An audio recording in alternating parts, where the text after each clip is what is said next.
April 8th garden tour video with coffee and the little one. I gotta go collect the eggs before I get really started.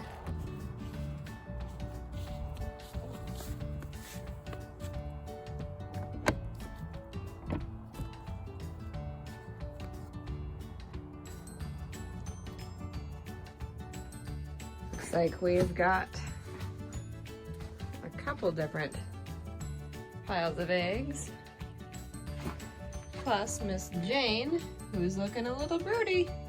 I might have to convince her to let those go, but she's the one who hatched our last round of chicks. She is our new designated brooder.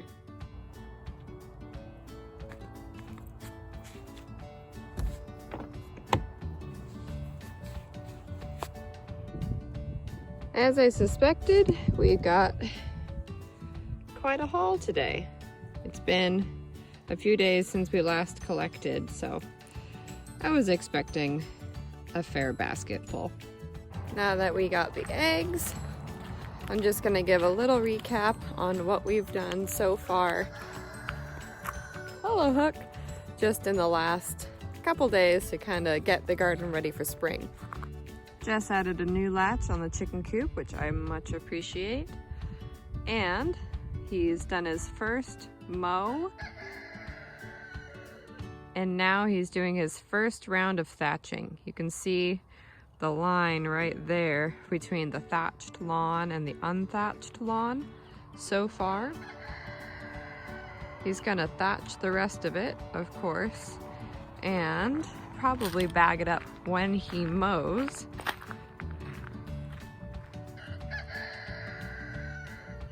That's a little bit better view there. And I'll show you where we put it, because that's changed a little bit since last year. All right, so we're back at the chicken run. And what we've begun doing this year, from the first mow onward, Hook and Hank right across the way just say hi all day long. We put the grass clippings in the run, and they seem to really like it. They like burrowing in there. It promotes insect development or growth. Breeding, that's the word.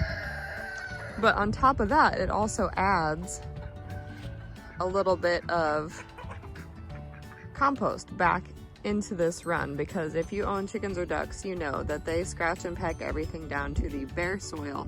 Every single seed is picked up and nothing grows unless it's seeded in there, but there's great compost. So the grass clippings help to add some of that topsoil back on there, and it readies this area for anything that we need to plant in, or creates a giant plot from which we can pull some really great compost when we garden. There he goes. Something pretty exciting in the vegetable garden that I am really inspired by, never mind this scrap and compost pile, is the mow job and the weeding that Jess did in between my rows. So now I can actually get in here and take a look at what I've got, and I can see everything.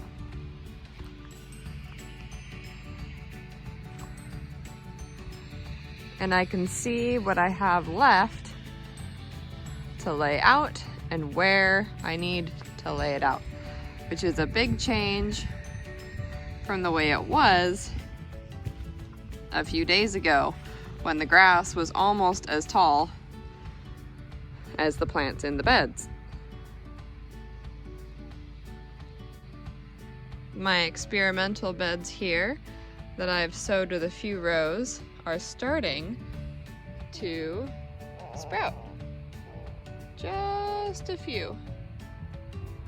On the end, I am surprised to say we've got spinach coming along quite nicely.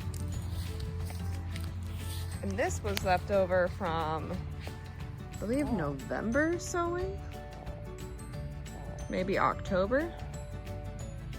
And it's been under a foot of snow, in and out of cover.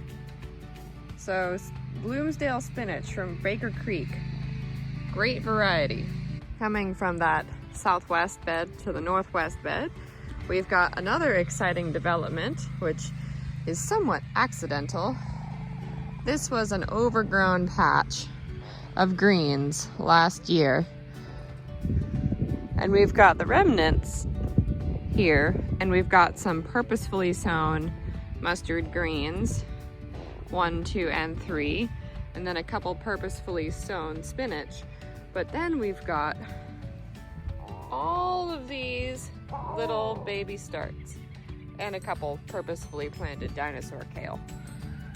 But all of those starts could either be spinach, chard, various kinds of kale, potentially radish, or mustard greens, or lettuce that I never got to start last year or to germinate in the soil.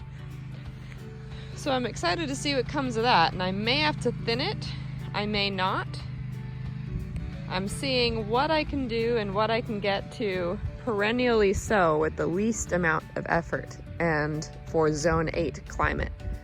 Coming right along to the orchard, there is one difference so far, and I'll see if any of you guys can pick it out on your own.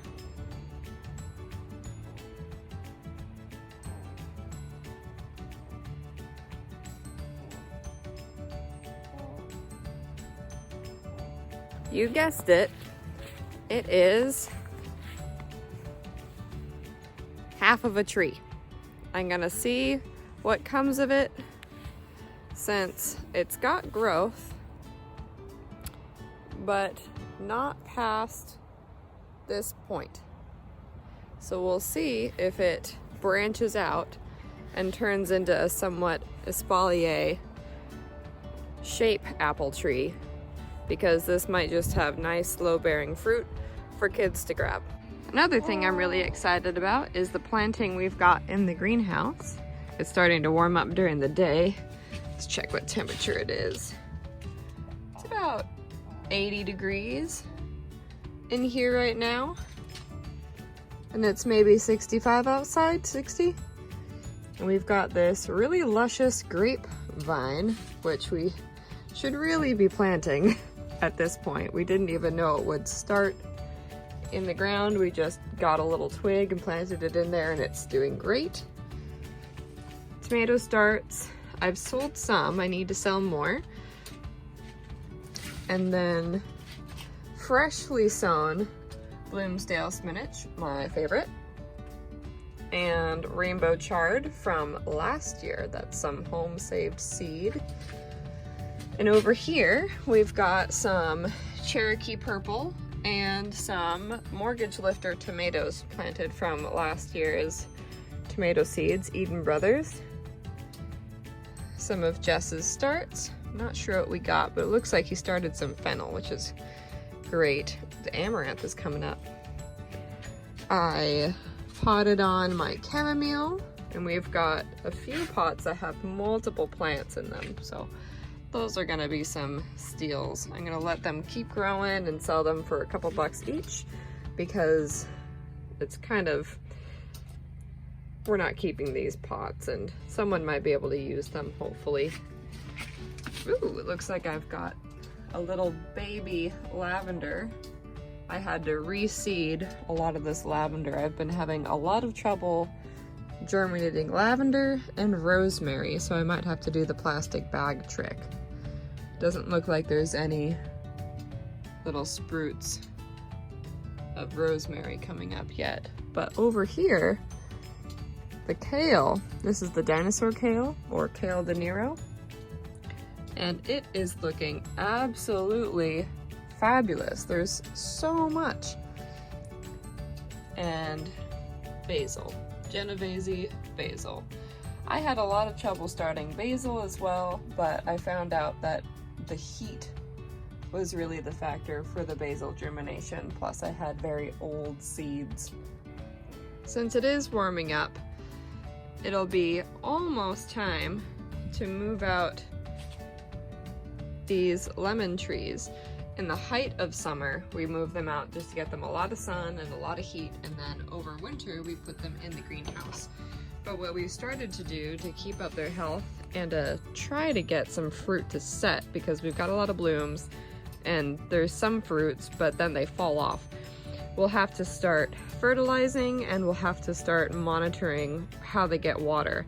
I've heard that some of the lemon fruits that set fall off if there's water, like there's too much rain, so water coming down from above, and you'll get little cups like that where fruit will set on these flowers, and then they'll fall off once they get to about the size of a small grape. So it's pretty frustrating, but hopefully in the next coming years we'll be able to crack the code. And I'll also be fertilizing our blueberries with the same stuff.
Kale. Kale, kale. More kale. Big kale. Hello, Hank. You beautiful man.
How many passes? This is one pass of just picking up what I dethatched. Oh my god. Yeah, so that dethatching really works, huh? Well, yeah, but I even want to do more.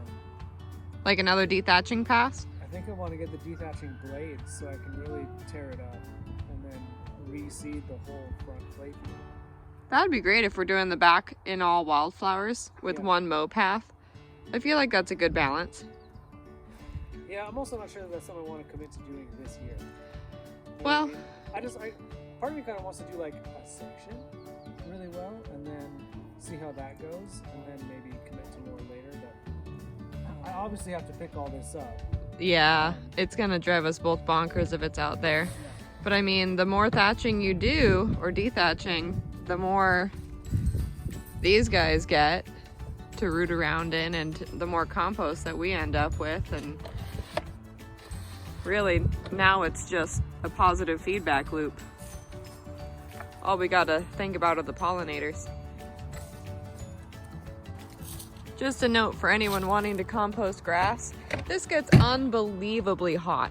So if you're composting piles and piles of it, it will actually physically burn you if you reach your hand in. So having the birds spread it all out is really handy for us.